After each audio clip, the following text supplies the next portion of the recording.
Collagen is the most abundant protein in your body and is essentially the glue that holds you together.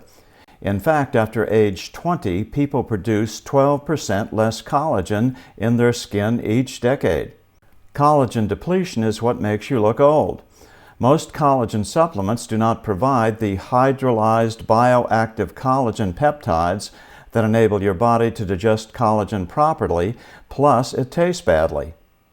BioTrust gives you the 5 most available kinds of collagens that dissolve easily in hot or cold liquids with zero taste. You can add it to your coffee, tea, or smoothies, or even baked goods recipes. So to look and feel younger fast, go to www.healthwithbill.com. Good Sunday morning. I'm still reporting on the coup. The Taliban have been gifted an entire country by Joe Biden, and the gift is pretty sweet.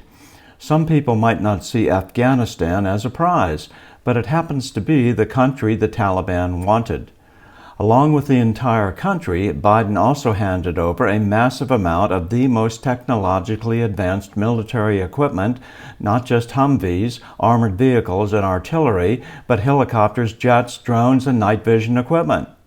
According to Biden, there are 75,000 Taliban fighters, and according to sources, the Taliban were just given over 600,000 infantry weapons. From a military technology standpoint, the Taliban advanced 75 years in a couple of days. But then there is the country that the Taliban now has to run. The U.S. has for the last 20 years not just been spending billions, although nowhere close to the $100 to $150 billion a day that Biden recently claimed, into military operations. It has also been propping up the economy with billions in economic aid. It's not likely the Taliban will feel the need to replicate the gender awareness programs which cost the American taxpayers untold billions. But the Taliban is going to need some cash to run their country. They can certainly raise some funds by selling off military equipment to terrorists around the world. But why bother? The Taliban have, according to the current estimates, somewhere in excess of 100,000 hostages. Nobody knows how many Americans are left in Afghanistan, but the estimates are about 10 to 15,000. Then you add to the 80 to 150,000 Afghans Biden promised to get out. It is unconscionable that Biden didn't discover exactly how many Americans were in Afghanistan in the months leading up to the complete collapse of the country. He also should have put whatever resources were necessary to process the Afghans that the U.S. was supposed to fly to freedom. The chaos outside the airport in Kabul is out of Biden's hands, but he owns the chaos inside the airport. People are not being flown out because they can't be processed. It doesn't take any paperwork to enter the country from Mexico. Why does it require reams of documents to enter the U.S. from Afghanistan? A prudent leader would fill every plane with as many people as possible and sort out the paperwork later. But Biden is not prudent. A prudent leader would also have prepared the airport for the mass of humanity that was coming. Food, water, and shelter should have all been pre-positioned at the airport. It would have been very easy. So the evacuation, which according to Biden is going as planned, really isn't. And unfortunately, there may not even be a plan.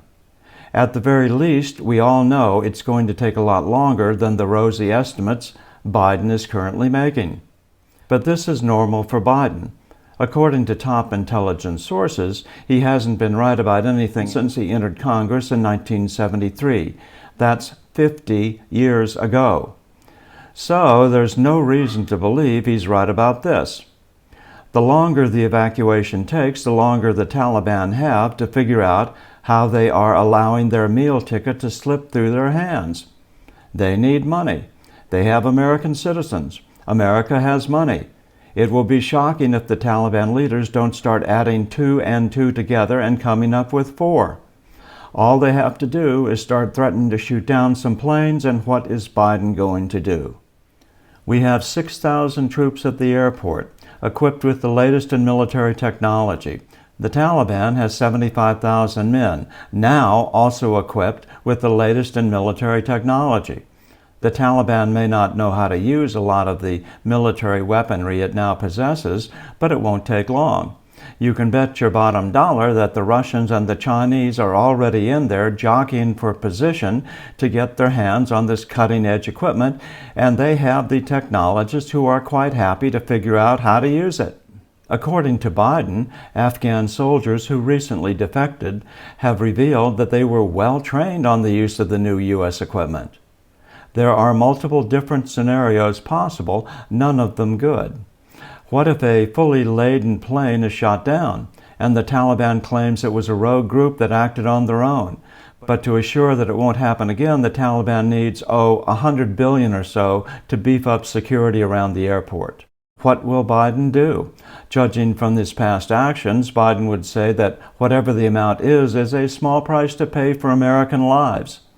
What are 10,000 American lives worth?